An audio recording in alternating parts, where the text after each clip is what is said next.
Alright folks, here it is. This is our subcast, entitled Casting Dread, the Penny Dreadful Show. As stated before, the second episode of the second season is entitled Verbis Diablo. It was written by John Logan and directed by James Hawes. More than any other episode, it focuses on the range of characters. This episode focuses on friendship and kindness, and then takes a very dark, abrupt turn towards the end. So let's talk about these characters. Victor Frankenstein. He's a lonely human being, and as stated before, it makes some sense that he delves into death. He will lie to keep himself out of loneliness. He renamed Verona Croft Lily, and he wants her to love him.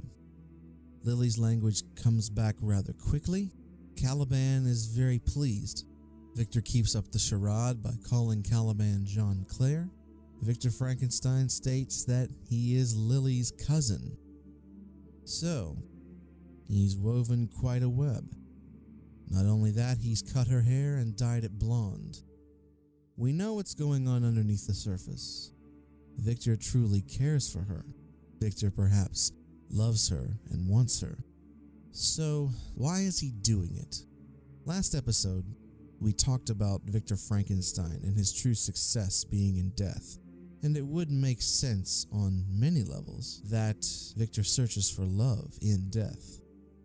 However, there's something subconscious that I'm thinking about. If Lily chooses Victor Frankenstein and chooses to love him and spurn Caliban, then it's also a bit of a stroke of revenge for the death of Proteus. Another thing I'm curious about is what's going to happen to Victor once Lily is recognized by, say, Ethan Chandler. Victor is going to have to contend with the lies he wove. It's a very strange web he's woven. It's a very human thing to do. Because we know his backstory, we know why Victor is doing it. And I think it's a bit pitiful, but it's also sort of beautiful. Caliban / John Clare finally meets Vanessa. I love the way this episode paints him. He's someone searching for friendship and for meaning. And it also seems like they're setting it up to where if Lily chooses Victor, then Caliban's not going to be alone. Caliban is interacting in the world now. He has a position. The blind girl from last week, she touched his face.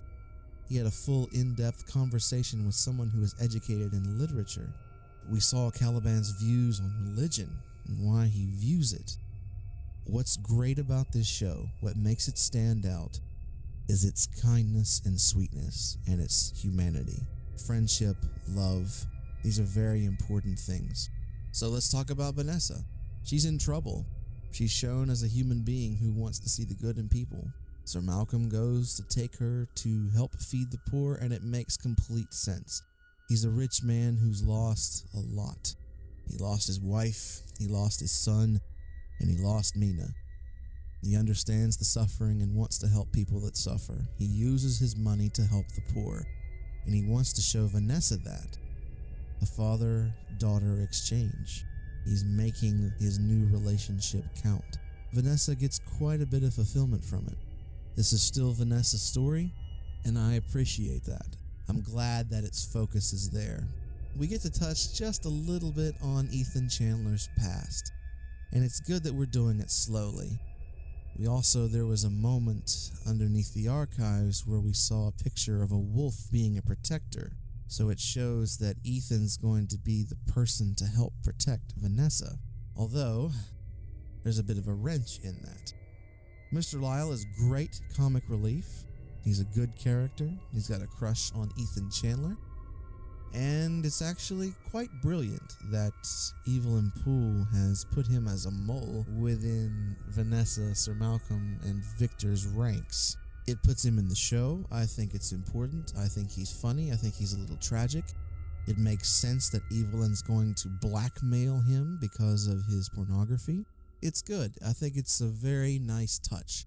Evelyn herself, Last episode, we saw that she is quite the antagonist. This episode, she takes that a touch further. She starts her journey by entrancing Sir Malcolm with scent. She's a great shot with a gun. She's powerful. She's cunning. And she sends her daughter Hecate on a train. What happens on that train? Well, Hecate murders 2 parents, steals the baby. The baby is then given to Evelyn Poole, who in a basement carves out the baby's heart and puts it into a doll of Vanessa. And at the end of the episode, Vanessa begins to feel it. Whew.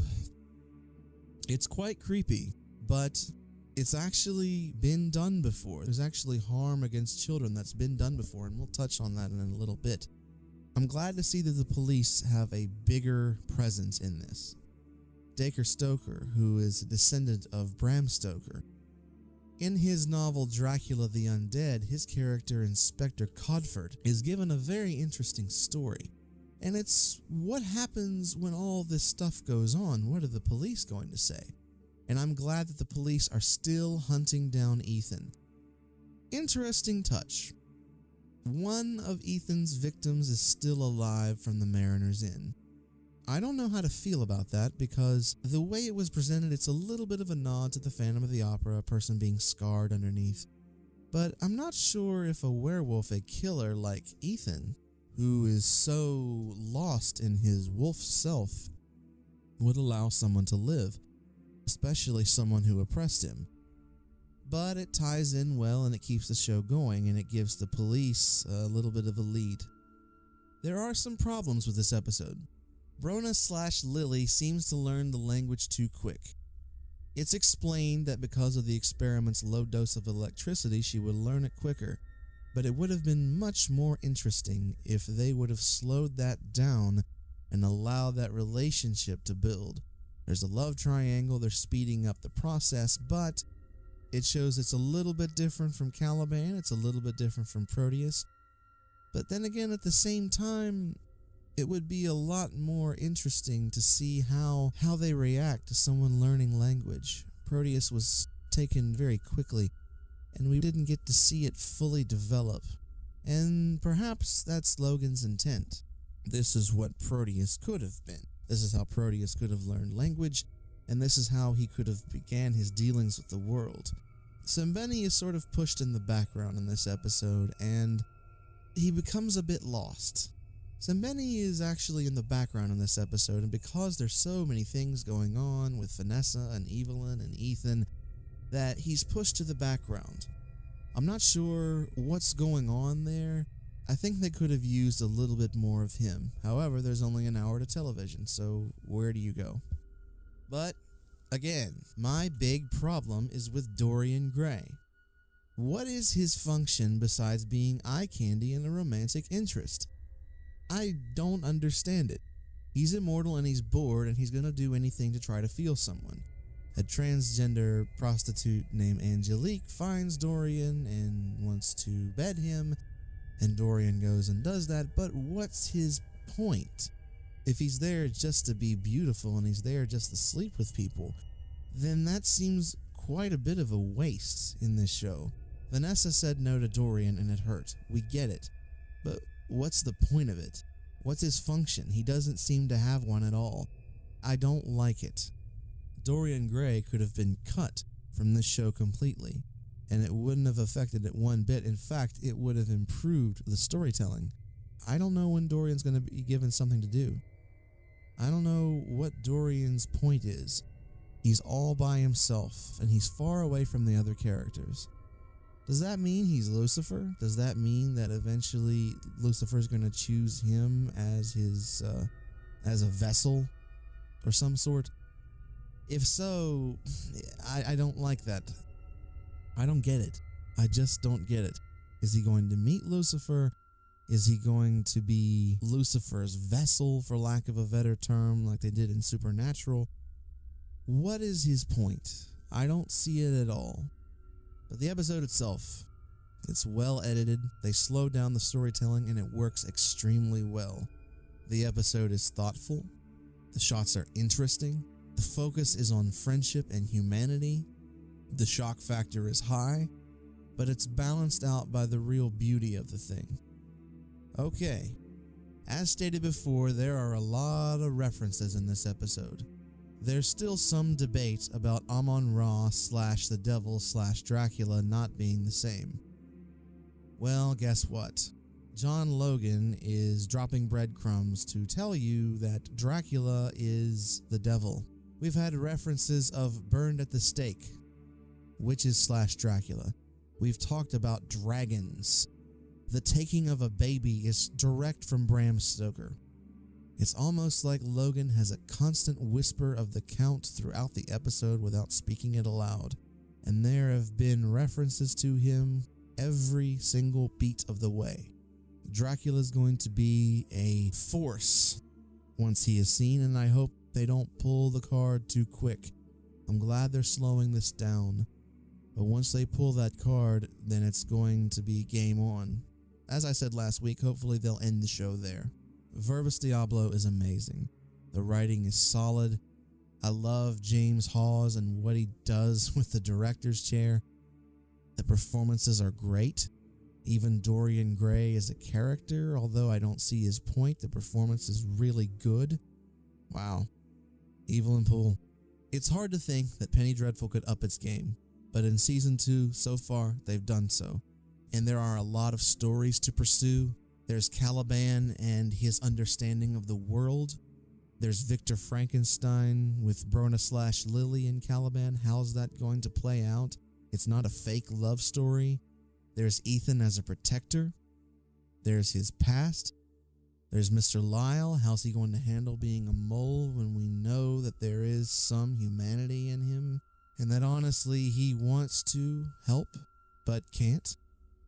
I like what they're doing with Evelyn Poole and her kids. It's a creepy show, but more than that, it's a beautiful show. And it starts with Vanessa. What does she do when she's hurt?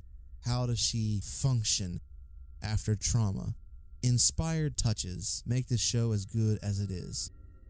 And if you haven't watched Penny Dreadful yet, if this spoilerific episode of the Dracula podcast hasn't convinced you to do so, where is your pulse?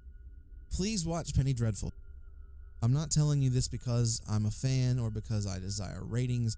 I'm telling you this because it's the best way to spend your Sunday evening. Take advantage of this show while it's still there. Such narrative storytelling is rare. There are so many TV shows. There are so many ways to spend your time and money, and this is the best way you can spend your time and money.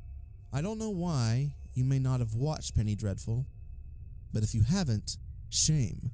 Go buy the Blu-ray, get caught up, and consume the show. You will not be disappointed.